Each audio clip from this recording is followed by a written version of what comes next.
In the words of her students, Inez has played a significant role model in their lives, going above and beyond to facilitate the education of her students.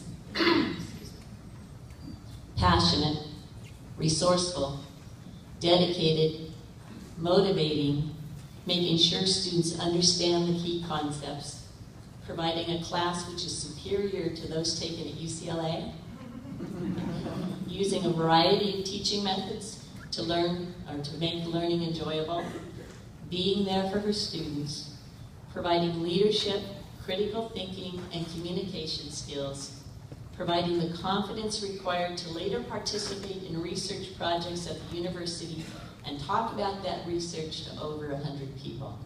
These are things that Inez's students have written about her in their letters of recommendations.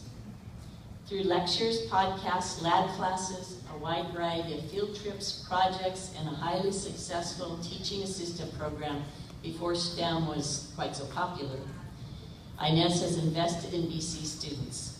She sent students out to become teachers, medical doctors, research assistants, and laboratory technicians, among other careers.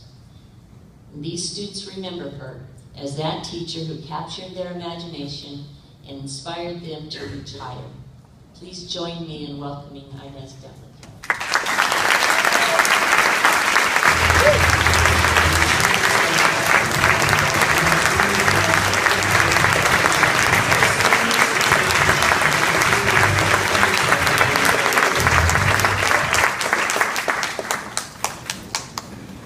Thank you so much. Thank you to the committee for this opportunity. Thank you, Andrea, for the time that you spent on that nomination. It was an act of true altruism, the amount of time that she spent preparing that.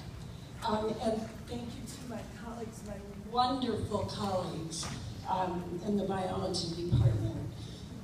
We have a great department. Sometimes we bicker a little bit, but we always get together afterward and we support each other and we talk about all things biological. And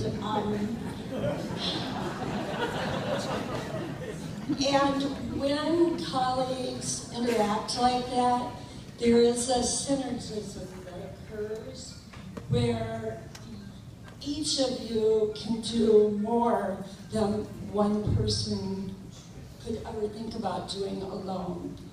I'm going to just tell you what they told me that I had to limit my time here, but I'm going to tell one story.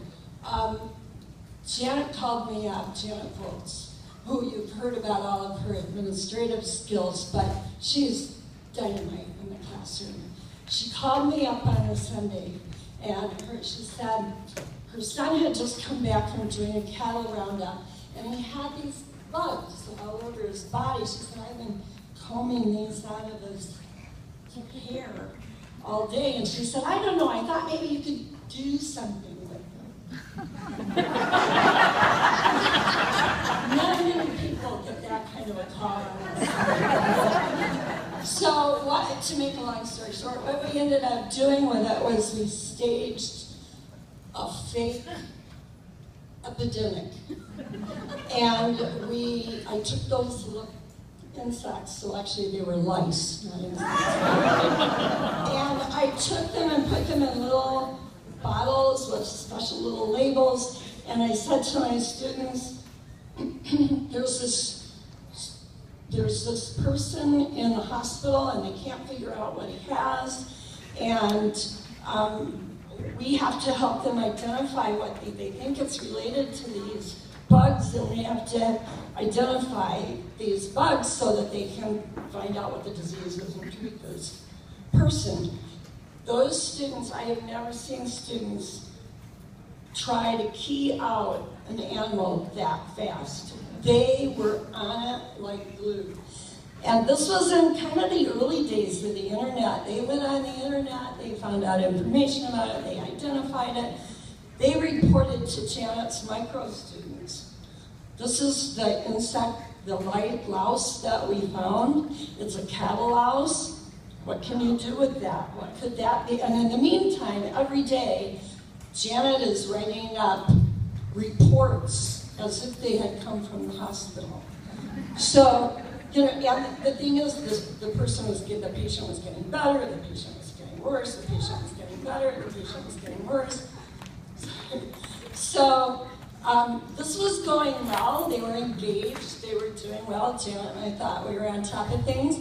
And then what happened was that they said, well, her students said, you know, we need to talk to the health department. They need to know about this.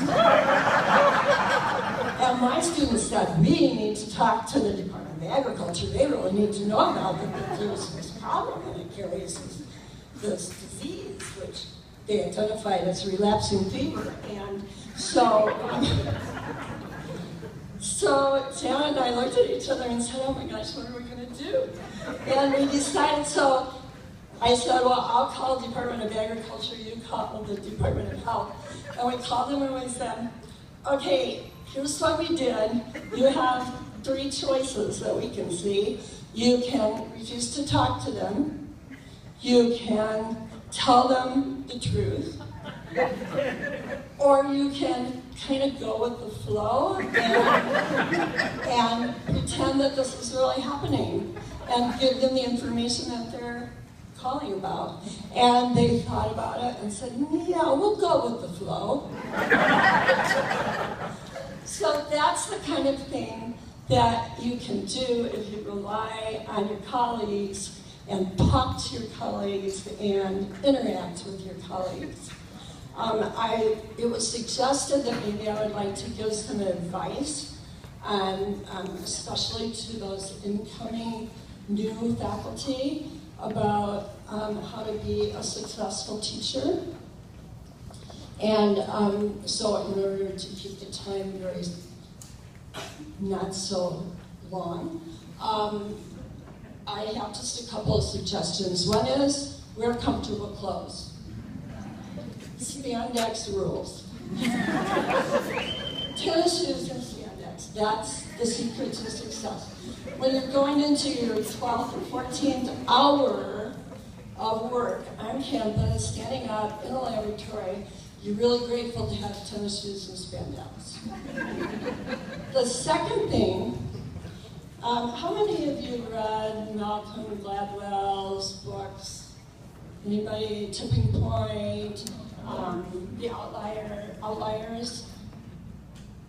He talks in Outliers, he talks about what it takes to be a virtuoso. And I think he was talking about Canadian hockey players, but it applies to teaching too. And what he concluded is 10,000 hours. That makes the difference between ordinary and virtuoso. You guys want to be virtuoso teachers? TikTok.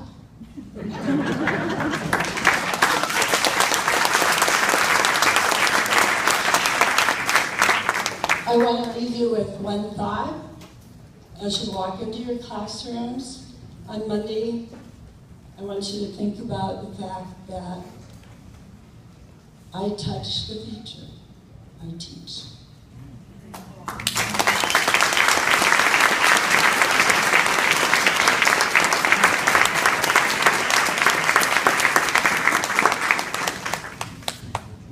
Congratulations, Inez. I'd now like to bring up Kathy Rosalini to discuss the levy.